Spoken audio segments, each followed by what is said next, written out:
Guys, what's up? What's up? Good afternoon. Good evening. I have allergies. My mouth is like it feels like I got thick saliva and I've been sneezing. So if I sneeze in the middle of this video, it's I don't care if you're disturbed by it, but if it does, well, at least I gave you a heads up. Anyway, so I was on paper 169. Now I had finished it yesterday, but I wanted to simmer on the things that I remember at the very last of that paper, and it was talking about the Father and the Kingdom. And it was talking about a couple other things. It mentioned about the coin being lost. It mentioned about the son running away with the premeditated thoughts of pretty much being on his own and wanting to do his own thing. Very foolish, right? Now, I could relate to certain parts of that story because I was that teenager a long time ago that wanted to stray away without telling anybody that I'm gonna no, just I just wanted to do my own thing, and I wanted to be left alone. I was scared of constructive criticism and mature feedback from others. I had a pretty rough upbringing, and not rough in the sense where like I was getting abused every day or anything like that. I'm talking about rough like I really had a tough time growing up. I didn't have a mentor, like a legit like stable mentor. It was always because I was on probation. It was like these people came in and out of my life. So my life has always been like that. Like I've always had people coming through, and we would never really get like intimately in touch with each other to where like I can call them up or I miss them. It's been 10, 20 years now, where they're at. I mean, don't get me wrong. I do have, some people still have a place in my heart, but all I can do right now is just pray for them and wish that I'm hoping that they're doing good. So where I'm going with this is that, here's my rant again, because it does have to do with how the Urantia Book community on Facebook treated this, and they didn't do a good job at it because I went around asking so many people, and it's like nobody wanted to talk about it, and I thought that was really weird, really weird. Like that was like a huge red flag, along with a few others. So the problem that I had with the Urantia group meetings when I was bringing this up is how do people how do people view parenthood on Earth? Like what like how do you value it? How do you interpret that? What are your thoughts on it? What are your thoughts on divorce? What are your thoughts on marriage? Are you married? Were you married before? Are you planning to get married? Are you in a relationship right now? What and even though this is kind of like a little bit on the strain away from the narrow road type of thing, is but I'll even go as far as like are are are you in a same sex relationship with a partner, you know, because here on Earth, I realize that anybody and everybody has the opportunity to raise a child, right? And I look at teachers and I wish I can give them a Medal of Honor, seriously, because these people have to keep in mind and watch and be a part of kids' development. They do a much better job than I do. I'll be honest with you. And I'm the father of almost four kids. So, but it's been since 2006. But I've been dealing with the Bible before that. I have read the Bible 3 times, cover to cover, almost 4 times. But I'm not going to get there. That's ego talk. Um, so my thoughts on fatherhood is that it's definitely needed. It's a very very helpful and beneficial uh, lifestyle, and it has helped me understand who the father is. Not completely because my kids are still little. I don't know what it's like to deal with teenagers. I don't know what it's like to deal with grown adults. I mean, like in that to that capacity where they're still living with you. And then you got those who have grandkids. So it's like there's these progressive steps, and I like to look at myself as the grand, I mean, as the father, the man in the family who is still there, who's going to help provide, who's going to help uh uh with tools and whatnot. You know what I mean? Like still be there for the family, not like some parents who give up and they don't want nothing to do with their kids after they turn adults. Or better yet, there's some adults who are still afraid of coming into contact with kids for whatever reason. Like me, for example, I cannot hold babies, but I'll start fucking with kids like when they're 2 years and up because it just seems much easier. Like they're running around, they're a little bit more perceptive, cognizant of things. They perceive their surroundings a little bit better now, you know. So if I can tell them something and they can kind of pick up on the clues a little bit, so it's a little bit easier on me. That's all I'm saying. Babies, I love them, but man, they're fragile little gifts, man. And I just, even though I got big arms, but I still have that fear of dropping a baby one day. And even though I've never have, but knock on wood, it's not going to happen, you know? So, it has helped me a lot with situations like nowadays I look at other kids and I have this fatherly affection like to hug kids, you know. I know that sounds really creepy coming from me, but no, seriously, like if you know, you know.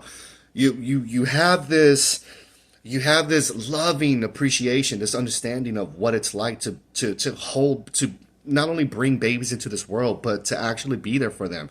I get it now, you know, and I'm still grinding it every day because, like I said, my kids are still little. I don't know what it's like to raise kids all the way up to adulthood, but this is the journey. This is where it all begins. Paper 47. 47? Yeah, I think it's 47. The one with the mansion worlds. And it got me thinking like, if all this talk about wanting to reach psychic circle number 3, 4, 5, or even 7, which is at the very bottom of the psychic circle list, but at some point, when are you going to realize that the real work has to do with what where the world is going? I'm telling you, we have people coming, developing new things for our future. People going to work, providing the service for your community, raising kids to be better citizens and pick up on. I mean, to carry your legacy, right?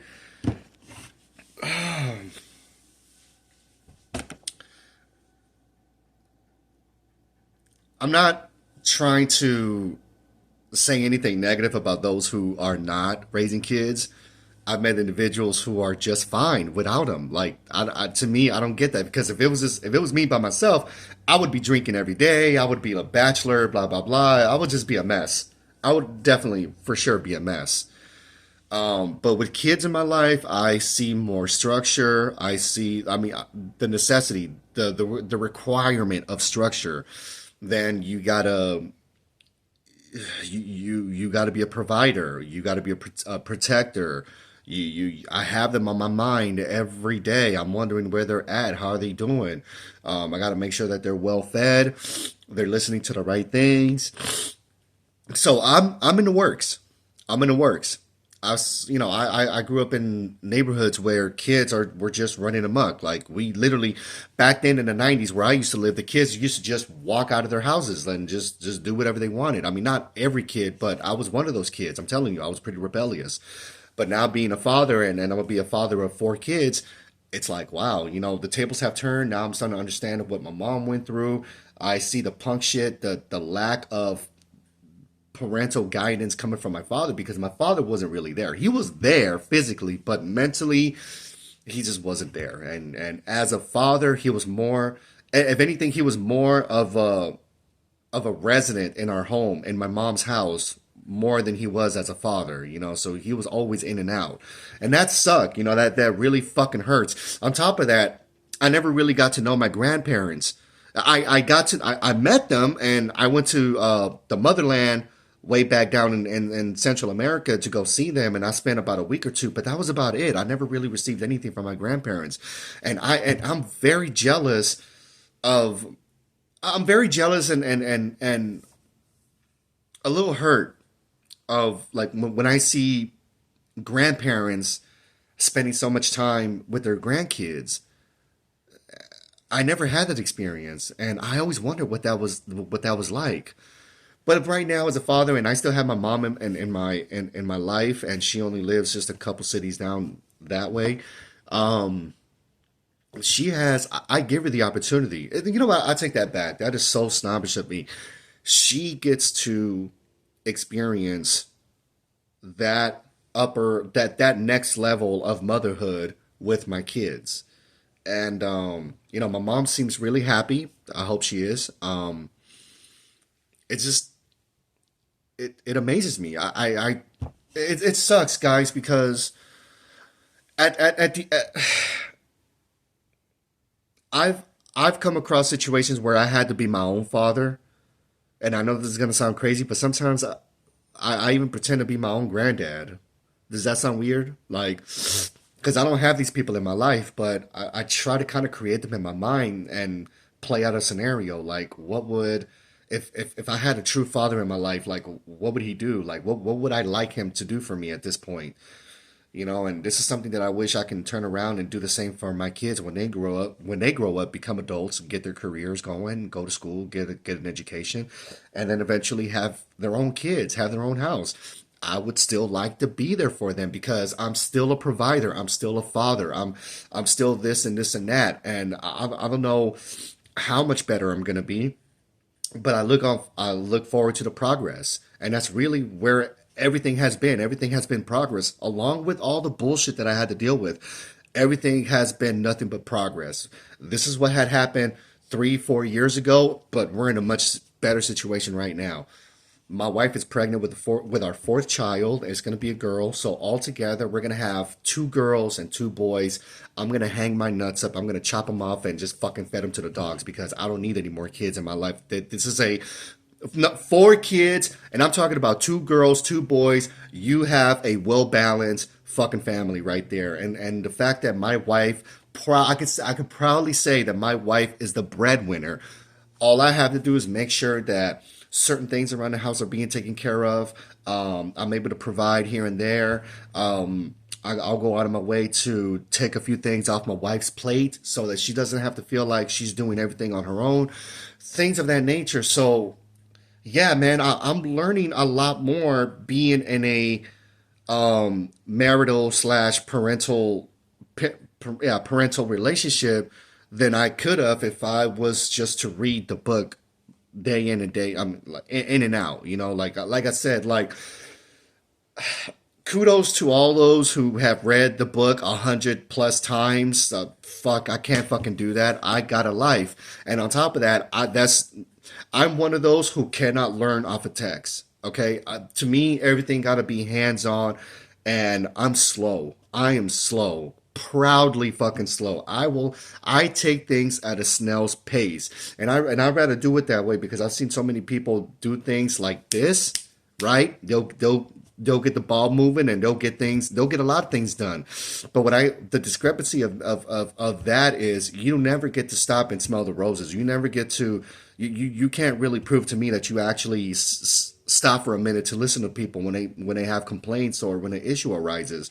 That's where that's where my skills come in. That's where I take pride because I could be in the middle of something and I could stop whatever I'm doing if my kids have a problem, or if I get a phone call from one of my coworkers and they're wondering how can I help them with a situation with one of their vehicles. So being a parent has helped me a lot, a lot, a lot, a lot. Like there is no way I can have the kind of understanding and experience that I do now if I had maybe even if I had just messed around with a girl who already has kids and I lived with her for like a year and I say, well, I did try to raise kids. I know how it feels. No, it's not the same. It is not the same. These kids become a part of your life and they are bigger than you. The picture becomes much, much, much bigger than you, more than you can ever fucking possibly fathom. But that's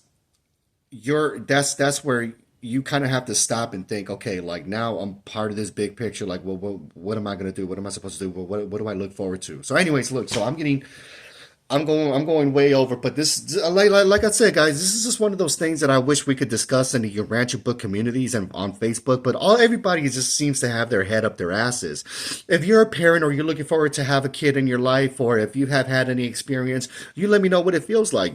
Tell me, do you really get a good understanding of who the father is just reading the book, or are you going by experience and relating this to what you have read? Like, are you putting are you connecting the dots for you to be able to understand what the Urantia book is saying about our father? You get me? So anyways, I'll leave it up to you guys. Leave a comment. I don't care if you guys want to leave something funny. I don't care, man. The world is yours. You guys go ahead. I created the space for you guys. Peace.